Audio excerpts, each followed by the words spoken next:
Hello everyone, and welcome to the Pisces Guide to Pop Culture. I'm of course your host TJ. As you can see, I got a new haircut, so that's always a highlight of my month, day, week, whatever it happens to be. But anyway, I don't want to belabor that. I want to instead talk today about Eyes of Wakanda, the relatively new series from the MCU, beginning phase 6, I believe we're in. I am what I call like a casual fan of the MCU. Like, I dip in and out when I feel like it. I'm not someone who has to run to the theater to see every new MCU release or watch every new one on TV. I mean, I've seen most of them. I've seen the big hits, but, something about the Wakanda stories has always, I think, been really powerful. It's still kind of exciting and novel to see black characters in a black country in Africa represented in such an empowered way, and not represented in such a way that, like, it's reductive or they're just colonialized nations. But instead, Wakanda is this powerful institution, this powerful nation. And so we get a series of 4 vignettes in this new series. Each one is relatively self-contained. They're contributing to a broader arc in which we see the War Dogs, this sort of intelligence group, going out and recovering vibranium artifacts from various cultures that have stolen them, whether that be one of their own who goes rogue, as in the first episode, whether it's in the city of Troy in the second, whether it's in the fictionalized sort of country, Chinese kind of country in the third, and of course in the fourth one, where we actually are seeing the war between Ethiopia and Italy, in which Italy is trying to colonize Ethiopia, and then our 2 main characters encounter a Black Panther from the distant future who's come back to change the past in order to keep the world from being conquered by this malevolent alien race called the Horde. So anyway, there's a lot going on, and so I really enjoy a good animated show, and I particularly enjoy an animated show that acts and looks and feels like an old-fashioned Saturday morning cartoon. And I don't mean that dismissively. I mean that very much sincerely, because I think there's something very much exciting and even utopian about sort of quasi-traditional animation that I grew up with in the 80s and 90s.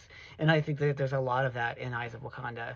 I mean, they're very short episodes. Each one's about 30 minutes, which does cause a few kind of narrative glitches here and there. Conflicts tend to get resolved very quickly. There's not a whole lot of room for character development, but it's an episodic show, so I'm not too persnickety about that. I do wish maybe we could have gotten hour-long episodes, and even more of them, because I would have liked to have seen this, the elaboration that we get about Wakandan culture and the War Dogs and the role they play in Wakanda's intent of gathering vibranium artifacts and keeping them out of the hands of the general world. But for the remainder of this review, I want to talk about the second episode, which focuses on the character of Bakai, who also masquerades as Memnon, one of the Greeks that is invading Troy, and his relationship with Achilles. I noted when I was first started this a few weeks ago that, there's something very gay about their relationship, and I'm not the only one who has observed this. But I do think there's something really powerful and poignant about the way this episode depicts their relationship, and it's clear that Memnon is fitting nicely into the sort of Patroclus role.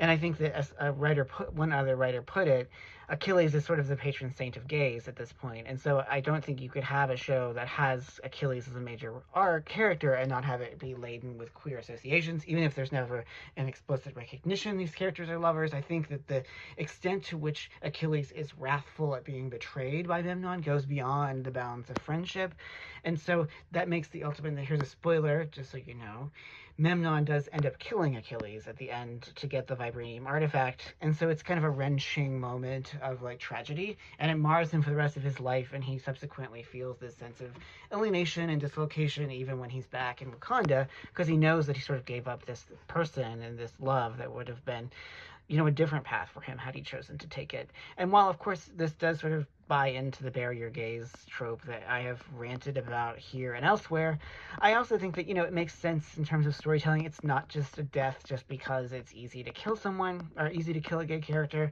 Instead, I think that it gives the story ballast. It gives it some substance and weight that it might not have had otherwise. And so while it is flirting with and maybe dancing with the barrier gaze trope, I do think it goes beyond that. And not every gay death doesn't have to equal barrier gaze, particularly if you're dealing with an episodic narrative, particularly when it's clear how much of a toll this takes on him. And watching Bakai's sort of anguish at having done this is really quite a remarkable moment in the show.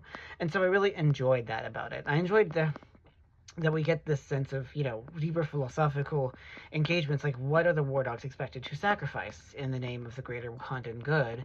And in the last episode, there's time travel and adjusting the future so that Wakanda's future and that of the planet is saved. And so I enjoy an action adventure story that actually has some weight and has some substance to it, and that it engages with some of the bigger philosophical questions. And I think this is what the MCU can do at its best.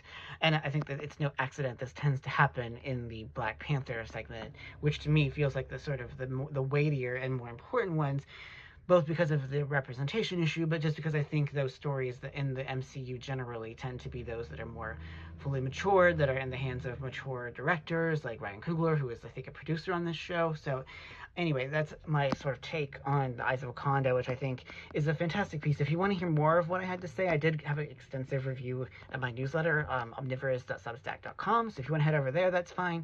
But, this bite-sized review is just sort of my impressions that I think it's a great addition to the Marvel Universe. And so I hope that we get more things like this.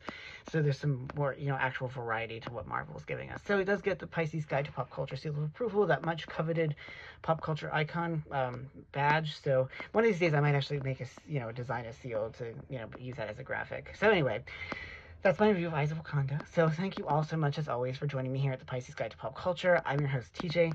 Take care, y'all.